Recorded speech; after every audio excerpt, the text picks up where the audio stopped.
tayo makisalo sa lamesa ng Diyos. Grasya niya'y handa na, magalak at magsaya. Ito na ang araw, gawa ng Panginoon. Mawit ng masaya, purihin ang Diyos. Magtipon tayo, makisalo sa lamesa ng Diyos. Grasya niya'y handa na, magalak at magsaya.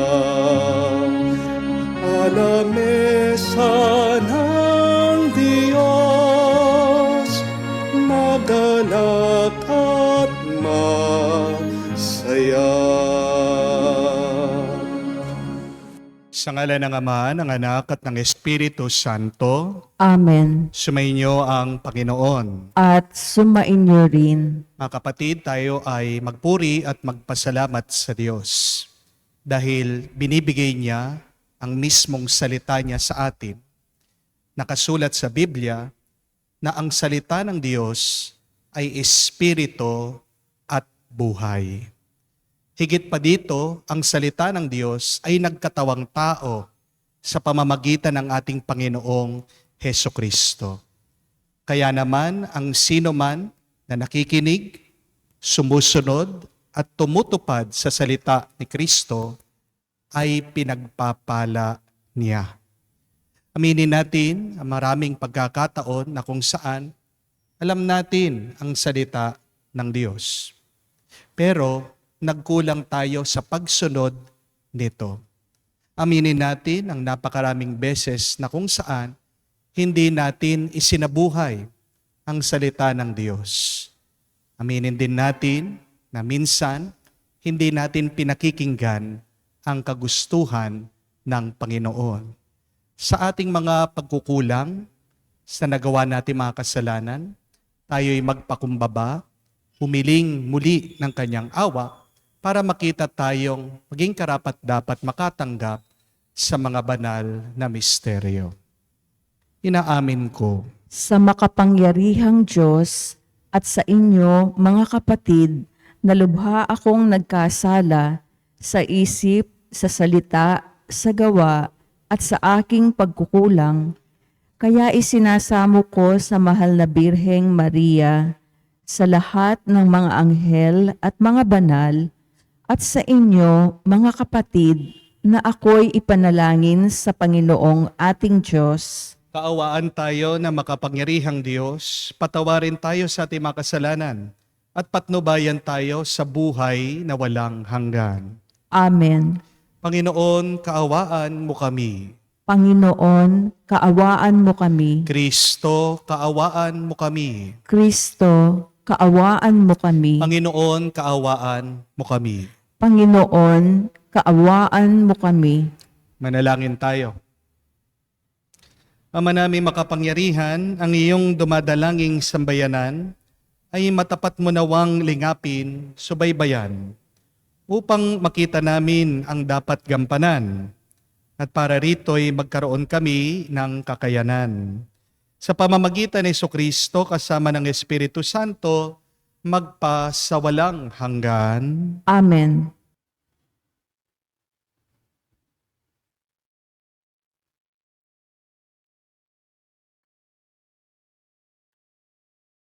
Pagbasa mula sa sulat sa mga Hebreyo. Mga kapatid, sapagkat ang salita ng Diyos ay buhay at mabisa, higit na matalas kaysa alinmang tabak na magkabilay talim. Ito'y tumatagos maging sa pinaghiwalayan ng kaluluwa at espiritu, ng mga kasukasuan at ng utak sa buto, at nakatatalos ng mga iniisip at binabalak ng tao. Walang makapagtatago sa Diyos ang lahat ay hayag at lantad sa kanyang paningin. At sa kanya tayo magsusulit.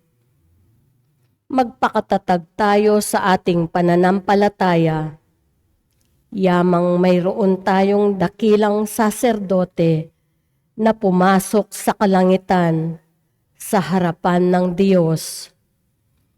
Walang iba kundi si Jesus na anak ng Diyos. Ang dakilang saserdote nating ito ay nakauunawa sa ating mga kahinaan, sapagkat sa lahat ng paraay, tinukso siyang tulad natin, ngunit hindi nagkasala. Kaya't huwag na tayong mag-atubiling lumapit sa trono ng mahabaging Diyos at dooy kakamtan natin ang habag at kalinga sa panahong kailangan natin ito.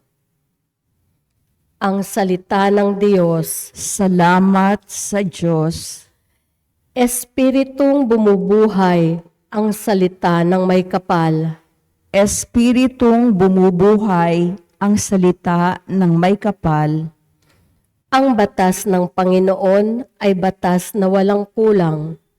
Ito'y utos na ang dulot sa tao ay bagong buhay.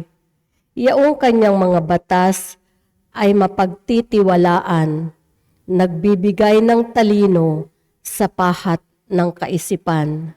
Espiritong bumubuhay ang salita ng may kapal. Ang tuntuning ibinigay ng poon ay wastong utos. Liligaya ang sinuman kapag ito ang sinunod. Ito'y wagas at matuwid, pagkat mula ito sa Diyos. Pangunawa ng isipan, yaong bungang idudulot. Espiritong bumubuhay ang salita ng may kapal. Yaong paggalang sa poon ay marapat at mabuti. Isang banal na tungkulin na iiral na parati.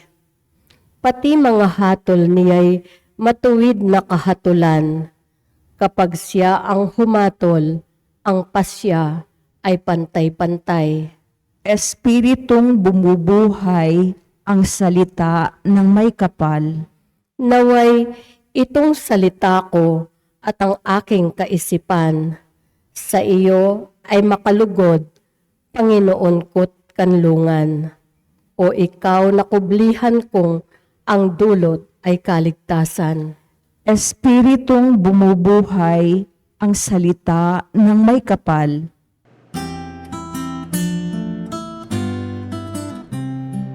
Alleluia, alleluia, alleluia, alleluia, alleluia, alleluia, alleluia, alleluia, alleluia, alleluia, alleluia, alleluia. Ikaw, Kristo, ay sinugo upang sa dukhay magturo, magpalaya sa bilanggo. Alleluia, Alleluia. Sumainyo ang Panginoon. At sumainyo rin. Ang mabuting balita ng Panginoon ayon kay San Marcos. Papuri sa iyo, Panginoon. Nung panong yon, muling pumunta si Jesus sa baybayin ng lawa ng Galilea. Sinundan siya ng napakaraming tao, at sila'y tinuruan niya. Nagpatuloy siya ng paglalakad at nakita niya si Levi na anak ni Alfeo, nakaupo sa paningilan ng buwis. Sinabi sa kanya ni Jesus, "Sumunod ka sa akin." Tumindig naman si Levi at sumunod. Nang si Jesus at ang kanya maalagad ay kumakain sa bahay ni Levi, nakisalos sa kanya ang maraming publikano at mga makasalanang sumusunod sa kanya. Nakita ito ng ilang eskriba, kabilang sa pangkat ng mga Pariseo, At tinanong nila ang kanya malagad, bakit siya sumasalo sa mga publikano at sa mga makasalanan? Narinig ito ni Jesus at siya ang sumagot, hindi nangangailangan ng manggagamot ang walang sakit, kundi ang may sakit. Naparito ako upang tawagin ang mga makasalanan, hindi ang mga banal. Mga kapatid, ang mabuting balita ng ating Panginoon. Pinupuri ka namin, Panginoong Heso Kristo.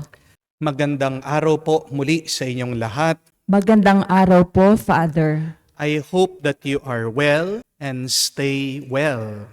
Hinihingi ko po ang inyong dasal dahil sa totoo lang po, masakit ang aking ngipin. Napasobra po yata ako sa pagkain. Pero ito naman po ang milagro. Na kahit masakit ang aking ngipin, ngayon pong ako ay nakatayo dito, na ako ay kailangan mag-homily at mangaral sa inyo, bigla pong nawala yung sakit ng aking ngipin. So I thank the Lord for this miracle of health and strength because I know God wants me to preach and to teach to you. Kaya nga po, let us keep each other in our prayer. Habang pinagdarasal niyo po ako, I am also praying for your personal and your particular intention, lalong-lalo na po sa ating mga kapatid din na may sakit. Masakit po ang kumikirot ang ngipin, pero ito po ang aking pampalakas. Sinasabi ko na meron sa ating mga kapatid dyan na araw-araw na nagsisimba, mas malala ang kanilang nararamdaman. Pero hindi sila sumusuko, hindi sila tumitigil, nananatili silang umaasa sa Diyos. Sa inyo po mga nagdadasal sa akin, maraming salamat po. Meron po akong ipapakita sa inyo. Ano po ito? Ito po ay isang espada. Ang espada po, ang totoong espada, mabigat. Ito po magaan lang dahil gawa lang po sa kahoy. Pero ang totoong espada, gawa sa bakal, humihigit po ito ng bigat ng mga 4 pounds. Gaano po kabigat ang 4 pounds? Sing bigat po ng 2 kilong bigas. So imagine that, pag kayo po ay humahawak ng totoong espada, gawa sa bakal, ikaw ay nagdadala ng 2 kilong bigas. Mabigat po, di po ba? Pero ang tanong, kapag nakahawak ka, halimbawa, imagine nyo po, ng totoong espada, ano kaya ang iyong mararanasan? Ano kaya ang iyong mararamdaman? Di ba? Parang makapangyarihan ka, lumalakas ang iyong loob. Pag merong gulo sa labas ng inyong bahay, lumabas ka, magdala ka ng espada, matatakot sila. Di po ba? Aalis ang mga nanggugulo. Nakakapagpalakas ang espada sa humahawak nito. Pero mag-ingat po kayo. Kasi pag hindi mo alam gamitin ang espada, mabibitawan mo yan at baka masugat mo ang iyong sarili. Kapag mahina ka din, hindi mo mahahawakan ng mabuti ang espada. Amen?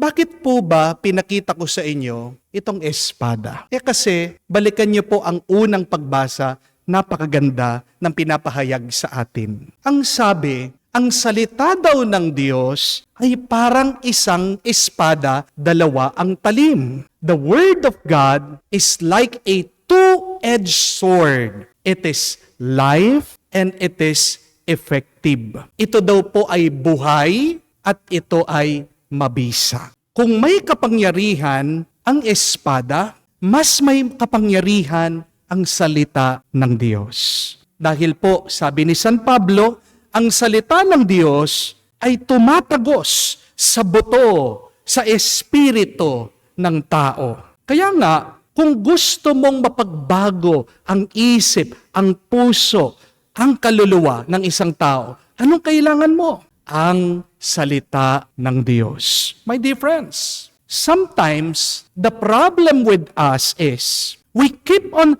repeating and repeating a mistake, thinking we can solve our problems. Kapatid, kahit na paulit-ulit mong ginagawa ang isang kasalanan, hindi yan ang magiging sagot sa iyong problema. Amen? Kamukha po, merong mga iba, iniisip nila kung iinom lang sila ng iinom. Makakalimutan nila ang kanilang mga iniisip, ang kanilang mga inaalala. Ganon po ba? Effective po ba? Di ba hindi? Sa kakainom nila, lalo pang lumalala yung problema. Amen? Kahit na magsugal ka ng magsugal, hindi mo pa rin mababayaran ang iyong mga utang. Amen? Meron po akong kausap, nag-away pa lang sila ng kanyang misis. Ito pong babae, nagsawa na dito po sa ugali ng lalaki, ng mister niya. Iniwan ng babae itong lalaki. Itong lalaki, napakakulit. Pinuntahan yung misis niya, gustong makipagbalikan. Anong ginagawa? Araw-araw daw, tinatapatan niya yung bahay nila, umuwi yung babae doon sa kanyang mga magulang, sumisigaw, nagwawala, nagpapapansin. Doon sa ginawa niya, lalo pong nainis. Ayaw na talaga nitong misis niya na makipagbalikan sa kanya. Masisisi niyo po ba itong babae? Di ba hindi? Sabi ko po dito sa lalaki, alam mo, kahit na maubos na ang iyong boses, hindi mo mapapalambot ang puso ng iyong asawa. Kung hindi mo babaguhin ang iyong pagkatao, ang iyong pag-uugali, walang magbabago sa inyong relasyon. Ang tanong, ano ang magiging tulong natin para magbago ang isip at ugali ng isang tao? Di po ba, kapatid, naririto na sa ating naririnig ang salita ng Diyos. Kasi sabi din po, in Psalm 19, that your words, O Lord, are spirit and life.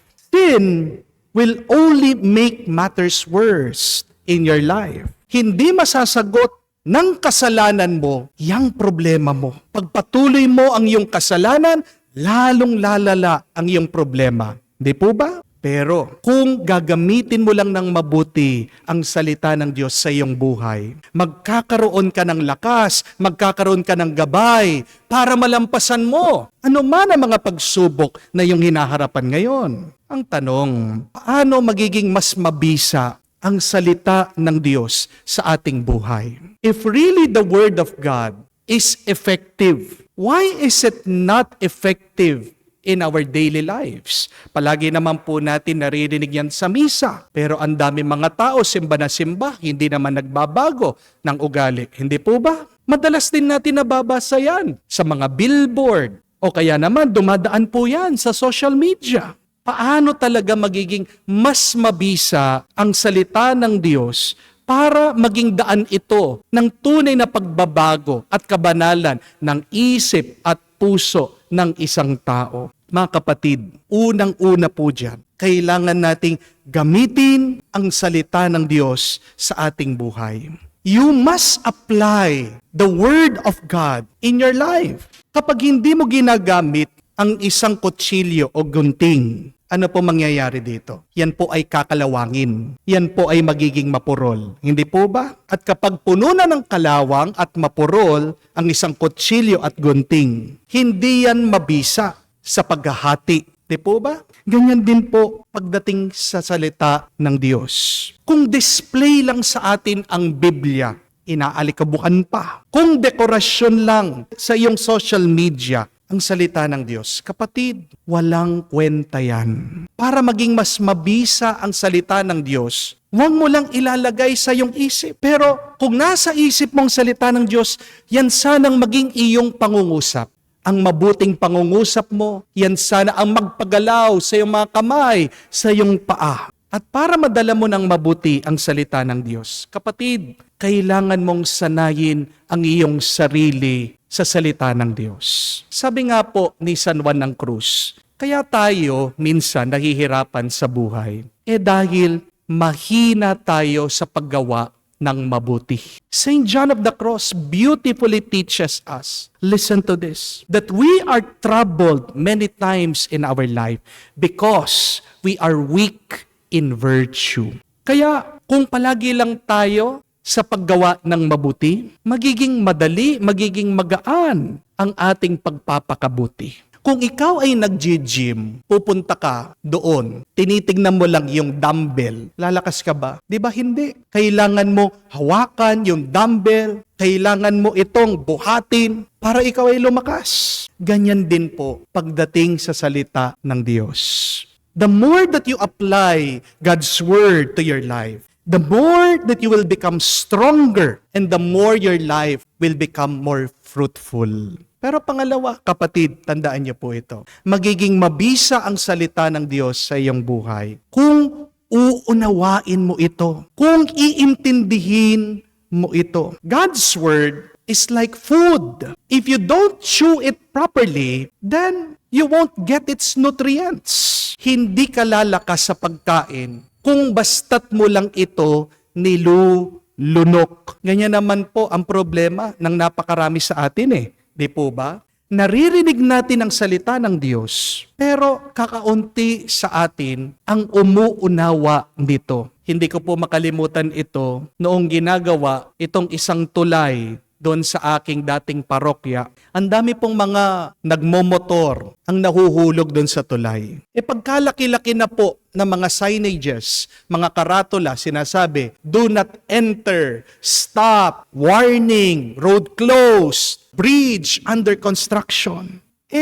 Ang tigas-tigas ng ulo. Hindi po sumusunod. Dire-diretso pa rin po. Itong mga nagmomotor, ang daming mga nahuhulog po, gabi-gabi na lang. Ano po ang problema? Nakikita, pero hindi inuunawa. Hindi po ba? Mga kapatid, kapag inuunawa natin, iniintindi natin ang salita ng Diyos, may pagbabago na mangyayari sa iyong isip, sa iyong puso, sa iyong pag-uugali. Kung paano narinig po natin sa ating ebanghelyo. Si San Mateo, sa isang tawag lang ng ating Panginoon, iniwan niya yung kanyang trabaho. Isipin niyo po, doon sa kanyang pwesto, mapera siya, mayaman siya, makapangyarihan siya. Pero bakit ganon kadali ang kanyang pagsunod sa ating Panginoon? Kasi hindi lang niya pinasok sa kanyang tenga ito. Pinasok niya ang salita ni Kristo sa kanyang isip, sa kanyang puso. Sinabi lang ng ating Panginoon, sumunod ka. Agad-agad sumunod siya. Kaya mga kapatid, kung uunawain mo lang ang salita ng Diyos, magbabago at gaganda ang buhay mo. Kasi kung hindi po natin iintindihin at uunawain ang salita ng Diyos sa tamang panahon, anong mangyayari? Ipauunawa ng Diyos ang kanyang salita sa atin sa maling panahon. Remember that. If you fail to understand God's Word in the right time, God will make you understand His Word at the wrong time. Kaya mga kapatid, huwag natin hihintayin na tayo ay mahirapan bago natin unawain ang mensahe, ang salita ng Diyos. Kapatid, kung gusto mong magkaroon ng bisa, kung gusto mong makaranas ng bunga ng salita ng Diyos sa iyong buhay, umpisahan mo ngayon. Isabuhay mo, gamitin mo ang iyong naririnig at naway unawain mo ng mabuti ang salita ng Diyos. Amen. Dumating si Kristo upang tawagin ang mga makasalanan at sila ay maliligtas. Mulat sa tawag na ito, may kababaang loob, ilapit natin ang ating mga panalangin sa Ama, ating sabihin, Panginoon, dinggin mo kami. Panginoon, dinggin mo kami. Ang ating simbahan naway makita bilang mapagpagaling na tahanan ng mga mahihina at ng mga makasalanan. Manalangin tayo sa Panginoon. Panginoon, dinggin mo kami. Ang mga nasa pampublikong tungkulin naway isakatuparan ng malinis at tapat ang kanilang mga gawain. Manalangin tayo sa Panginoon. Panginoon, dinggin mo kami. Ang mga nagtalaga ng kanilang sarili sa Diyos, naway ibuhos ang kanilang buhay sa Diyos at sa simbahan, tulad ni Maria, sa pamamagitan ng kanilang pamumuhay sa pagdaralita, kalinisan at pagtalima. Manalangin tayo sa Panginoon. Panginoon, dinggin mo kami. Sa katahimikan po ng ating puso, banggitin din natin sa Diyos ang ating mga personal na pangangailangan. Ama naming nasa langit, gabayin mo ang aming pag-iisip na mga tinawag mo upang gumawa ng mga mahahalagang pagpapasya sa kanilang buhay. Bigyan mo sila ng mapag-unawang puso, tamang pagpapasya at maalab na pagnanais na gawin ng anumang kalugod-lugod sa iyo. Hinihiling namin ito sa pamagitan ni Kristo, aming Panginoon. Amen.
Manalangin kayo mga kapatid para ang ating mga paghahain ay kalugdan ng Diyos sa mga makapangyarihan.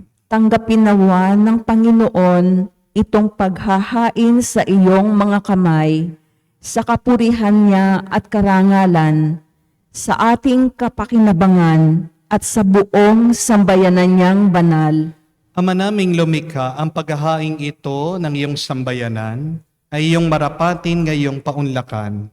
Pakundangan dito, mapasa amin nawa ang iyong kabanalan at ang masugid naming dalangin ay iyong pagbigyan.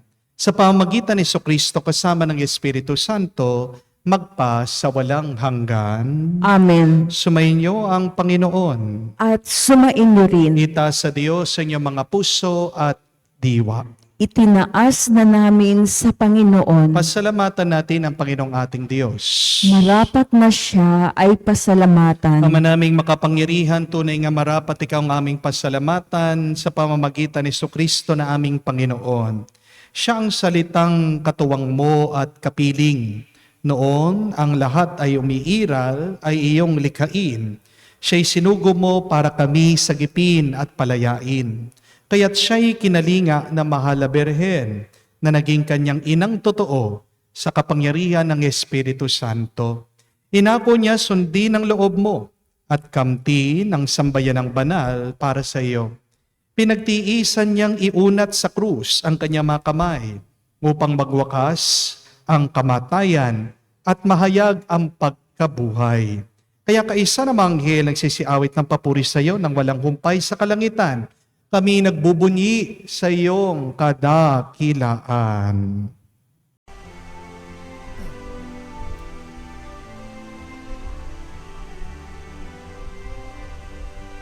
Santo, Santo, Santo, Panginoong Diyos ng mga hukbo, napupuno ang langit at lupa na kadakilaan mo. Hosana, Hosana,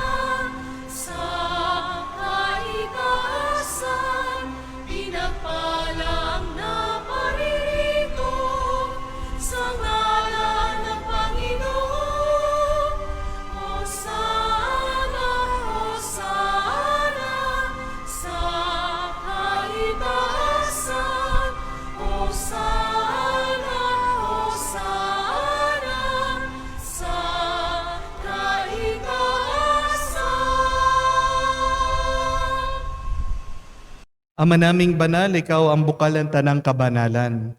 Kaya't sa pamagitan ng iyong Espiritu, gawin mong banal ang mga kaloob na ito, upang para sa amin, maging katawan at dugo ng aming Panginoong Heso Kristo. Bago niya pinagtiis ang kusang loob na maging handog, hinawakan niyang tinapay, pinasalamatan kanya. Pinaghati-hati niya iyon, inabot sa kanya malagad at sinabi, "Tanggapin ninyong lahat ito at kanin. Ito ang aking katawan na ihahandog para sa inyo."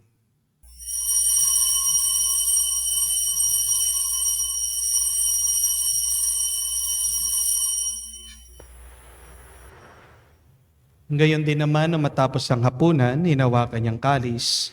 Muli kanyang pinasalamatan. Inabot niya ang kalis sa kanya malagad at sinabi, "Tanggapin ninyong lahat ito at inumin. Ito ang kalis ng aking dugo, ng bago at walang hanggang tipan. Ang aking dugo na ibubuhos para sa inyo at para sa lahat. Sa pagpapatawad ng mga kasalanan, gawin ninyo ito sa pag-alaala sa akin."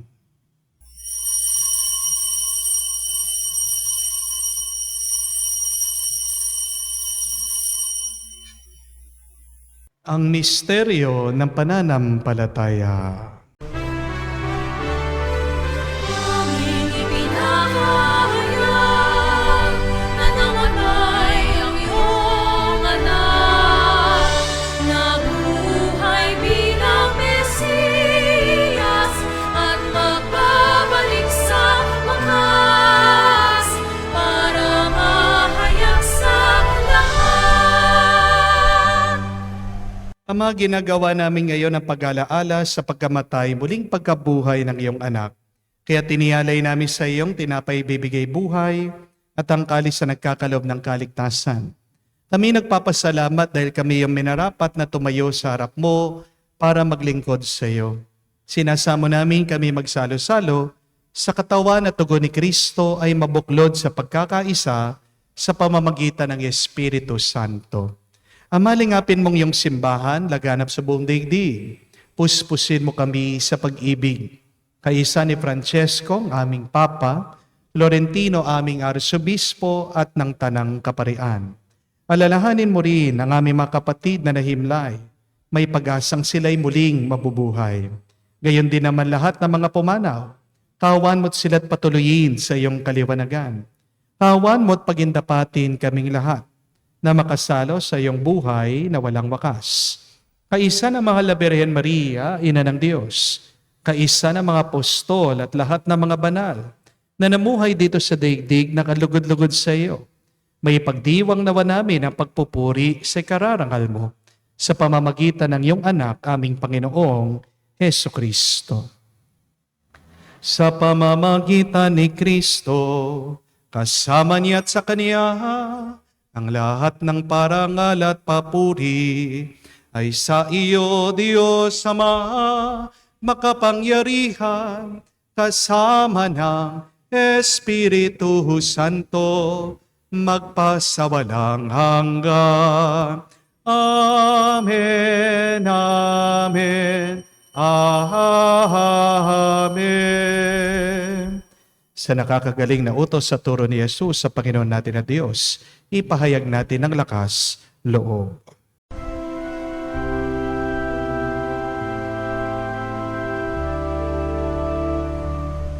Ama namin, sumasalangit ka, sambahin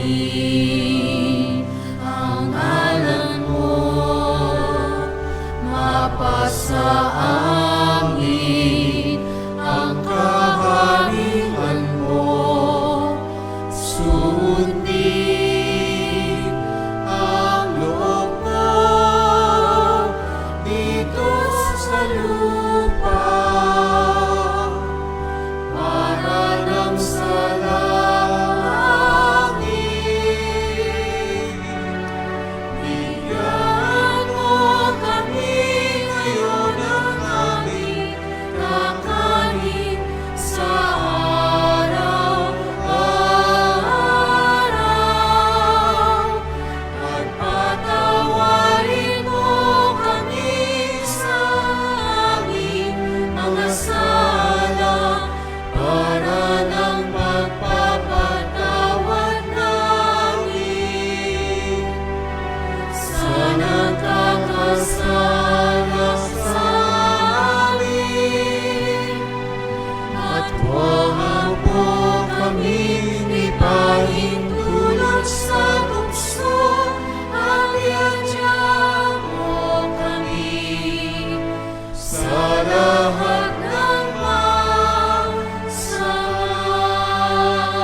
Hinihiling namin kami adya sa lahat ng masama, pagkalooban ng kapayapaan araw-araw, ligtas sa kasalanan, at ilayo sa lahat ng kapahamakan. Samantalang aming pinanabikan ang dakilang araw ng pagpapahayag ng tagapagligtas naming si Hesu Kristo. Sapagkat iyo ang kaharian at ang kapangyarihan at ang kapurihan magpakailanman. Amen. Panginoong Yesu Kristo, sinabi mo sa mga apostol, kapayapaan ang iniiwan ko sa inyo. Ang aking kapayapaan binibigay ko sa inyo. Tunghayan mong aming pananampalataya at huwag ang aming pagkakasala. Pagkalooban mo kami ng kapayapaan at pagkakaisa ayon sa iyong kalooban, kasama ng Espiritu Santo, magpa sa walang hanggan.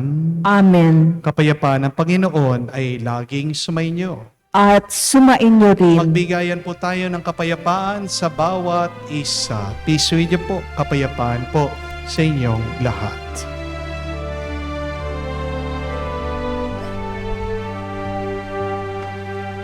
Kordero ng Diyos na nag-aalis ng mga kasalanan ng sanlibutan, maawa ka sa amin. Maawa ka sa amin. Kordero ng Diyos na nag-aalis ng mga kasalanan ng sanlibutan, maawa ka sa amin. Maawa ka sa amin. Kordero ng Diyos na nag-aalis ng mga kasalanan ng sanlibutan, ipagkaloob mo sa amin ang kapayapaan.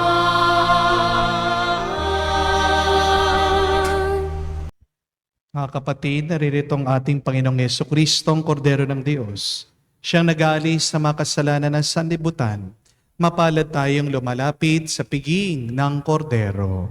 Panginoon, hindi ako karapat-dapat na magpatuloy sa iyo, ngunit sa isang salita mo lamang ay gagaling na ako.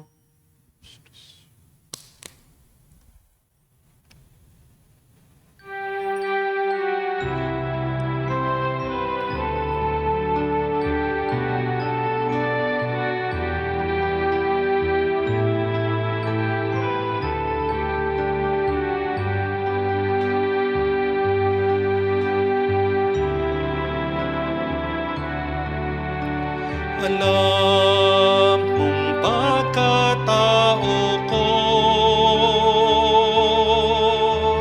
wala akong matatago. Alam mong aking isipan, alam mo ang lahat ng ginagawa ko, O Diyos. Gabayan mo ko, Diyos, sa buhay na ito. Ilapit mo ako sa pagmamahal mo. Dalhin mo ko, Panginoon, sa kalangitan. Buhay kasama mo. Manalangin tayo. Ama naming mapagmahal, hinihiling namin kami pagbigyan. Pakundangan sa iyong dulot na pakikinabang. Ipagkaloob mong ikaw ay aming paglingkuran. Sa pamumuhay namin sa paraang iyong kinalulugdan. Sa pamamagitan ni Jesucristo, kasama ng Espiritu Santo, magpa sa walang hanggan. Amen. Tunay nga po na buhay at mabisa ang salita ng Diyos. Ngayon pa lang po naranasan ko yan. Bago ang misa, kumikirot ang aking ngipin. But I was praying to the Lord, Lord, may this pain be my prayer. Ginamit ko po yung sakit, yung kirot, bilang aking dasal at panalangin sa Diyos. At ang gamot ng Diyos sa binigay sa akin ay ang kanyang salita. Kaya bago po tayo gumawa ng masama, bago nyo ulitin yung inyong mga kasalanan na iniisip nyo, yan ang daan para kayo ay maging masaya, bakit hindi kayo bumalik sa salita ng Diyos? Dahil ang salita ng Diyos ay tumatagos sa ating mga katawan. Sabi ni San Pablo, tumatagos sa buto, sa isip, sa puso, sa kaluluwa ng tao. Pero para maging mabisa ang salita ng Diyos, kailangan natin wag lang pakinggan, unawain natin, kailangan natin itong isabuhay. Kamuka sa gym equipment, kahit na tignan mo ang barbell, hindi lalaki ang iyong mga muscle. Kahit na tignan mo ang bisikleta, kung hindi mo naman yan sasakyan, wala ding silbi yan sa iyong pagpapakapayat. Ganyan din po ang libro. Tignan mo lang ang libro, kung hindi mo babasahin, hindi ka matututo. Mga kapatid, andyan na sa atin ang grasya, ang salita ng Diyos. Huwag natin sayangin ito. Kaya nga po ang aking assignment sa inyo, maghanap po kayo ng isang Bible verse. Naway yan ang maging inspirasyon nyo sa araw na ito. Pwede nyong i-post sa Facebook para hindi nyo makalimutan. Pwedeng ilagay nyo sa inyong notes sa cellphone. Pero maghanap kayo ng isang magandang Bible verse. Yan ang inyong pagnilayan, pagmunihan sa araw na ito. Maniwala ka, magtiwala ka. Yan ay buhay. Yan ay magbibigay sa iyo ng panibagong lakas. Yan ay mabisa.